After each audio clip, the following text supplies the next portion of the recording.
வணக்கம் சகோ, இது உங்கள் டிஎஃப் தமிழ் மூவி டைம். இன்றைக்கி ரக்ஷனா அப்படிங்கிற தெலுங்கு படத்தை பற்றி தான் பார்க்க போகிறோம். ஃபஸ்ட்டு ரக்ஷனா அப்படிங்கிற இந்த படத்துடைய கதை என்னன்னு பார்த்துடலாம். நம்ம ஹீரோயினுக்கு போலீஸ் ஆஃபீஸர் ஆகணும் அப்படின்னு மிகப்பெரிய கனவு. நினச்ச மாதிரி இப்போ எக்ஸாம்லாம் கிளியர் பண்ணி போலீஸ் ட்ரைனிங்கில் இருக்காங்க. ஹீரோயினுக்கு அவங்க பெஸ்ட் ஃப்ரெண்ட்னா ரொம்ப பிடிக்கும். அதேமாதிரி தான் ஹீரோயினோட ஃப்ரெண்டுக்கு ஹீரோயின்னா ரொம்ப பிடிக்கும். ரெண்டு பேருமே அவ்வளோ நட்போட ரொம்பவே பாசமாக இருப்பாங்க.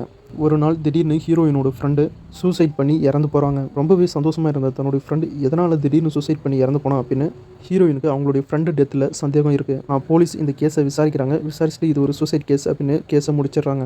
ஹீரோயினும் எவ்வளவோ போராடி பார்க்குறாங்க. இது சாதாரண சூசைட் கேஸ் இல்லை, இதுக்கு பின்னாடி யாரோ ஒரு கொலைகாரன் இருக்கான் அப்படின்னு சொல்லி பார்க்குறாங்க. ஆனால் ஹீரோயின் சொல்கிறத யாரும் கேட்கல. நீ இப்போ ஒரு ட்ரைனி, நீ ஒன்றும் என் மேலதிகாரி இல்லை, நீ டியூட்டிக்கு வந்ததுக்கப்புறம் வேணா சொல்கிறத நாங்கள் கேட்குறோம் அப்படின்னு அந்த கேஸை க்ளோஸ் பண்ணிடுறாங்க. இந்த சம்பவங்களுக்கு அப்புறம் ஏசிபியாக பதவி ஏற்றுக்கிறாங்க. அதுக்கப்புறமும் அவங்களுடைய ஃப்ரெண்டு கேஸை விசாரிக்க ஆரம்பிக்கிறாங்க. ஆனால் அவங்களுக்கு எந்த ஒரு ஆதாரமும் கிடைக்கல. அதுக்கு பதிலாக இதே மாதிரி பொண்ணுங்க திடீர்னு சூசைட் பண்ணி இறந்து போகிறதும், சில பொண்ணுங்க திடீர்னு ஆக்சிடெண்ட்டில் சாகிறதுமா நிறைய சம்பவங்கள் நடக்குது. மற்ற போலீஸ் ஆஃபீஸர்ஸ்லாம் இது நார்மலாக நடக்கிற ஆக்சிடெண்ட்டும் சூசைட் கேஸும் தான், பின்னாடி வேறு எதுவும் இல்லை அப்படின்னு விட்டுடுறாங்க. ஆனால் நம்ம ஹீரோயின் இந்த கேஸுக்கெலாம் ஏதோ ஒரு கனெக்டிவிட்டி இருக்குது. யாரோ ஒரு சைக்கோ கில்லர் தான் இந்த மாதிரி வரிசையாக கொலை பண்ணிகிட்ருக்கான். அவன் பண்ணுற கொலையை ஆக்சிடென்ட் மாதிரியும் சூசைட் மாதிரியும் மாற்றிட்டுருக்கான் அப்படின்னு ஹீரோயின் மற்ற போலீஸ் ஆஃபீஸர்கிட்ட சொல்கிறாங்க. ஆனால் ஹீரோயின் சொல்கிறத யாருமே நம்பலை. ஹீரோயின் இதை நிரூபிக்கணும் அப்படின்றதுக்காக தீவிரமான இன்வெஸ்டிகேஷனில் இறங்குறாங்க. ஹீரோயின் பண்ண இன்வெஸ்டிகேஷனில் தெரிய வந்த உண்மைகள் என்ன?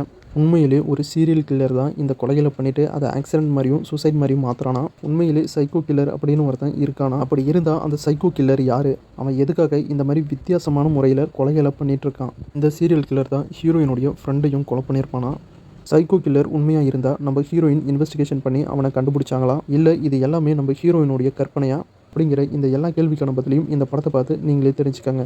ரக்ஷனா அப்படிங்கிற இந்த படத்தை ரொம்பவே சூப்பராக எடுத்திருக்காங்க. படத்துடைய ஸ்டோரி, ஸ்க்ரீன் பிளே எல்லாமே பக்காவாக சூப்பராக ஒர்க் அவுட் இருக்குது. ஹீரோயின் ஆக்டிங்லேயும் ஆக்ஷன் காட்சிகள்லேயும் பர்ஃபார்மன்ஸ்லேயும் இன்வெஸ்டிகேஷன் சீன்லேயும் ரொம்பவே சூப்பராக பர்ஃபார்ம் பண்ணியிருக்காங்க.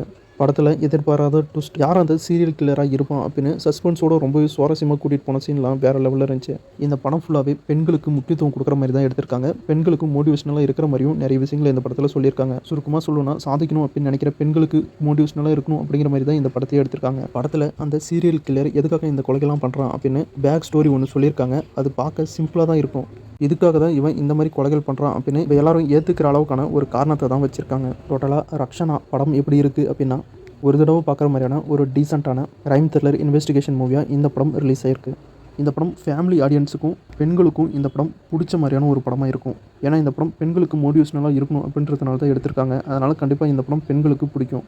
இந்த படத்தில் 18+ காட்சிகள் எதுவும் இல்லை. அதனால் ஃபேமிலியோடையே இந்த படத்தை பார்க்கலாம். ரக்ஷனா படம் இப்போ தமிழ் போட யூடியூப்லேயே இருக்குது, செக் பண்ணி பாருங்கள். ஒரு தடவை பார்க்குற மாதிரியான ஒரு நல்ல படம், கண்டிப்பாக எல்லாருமே பாருங்கள்.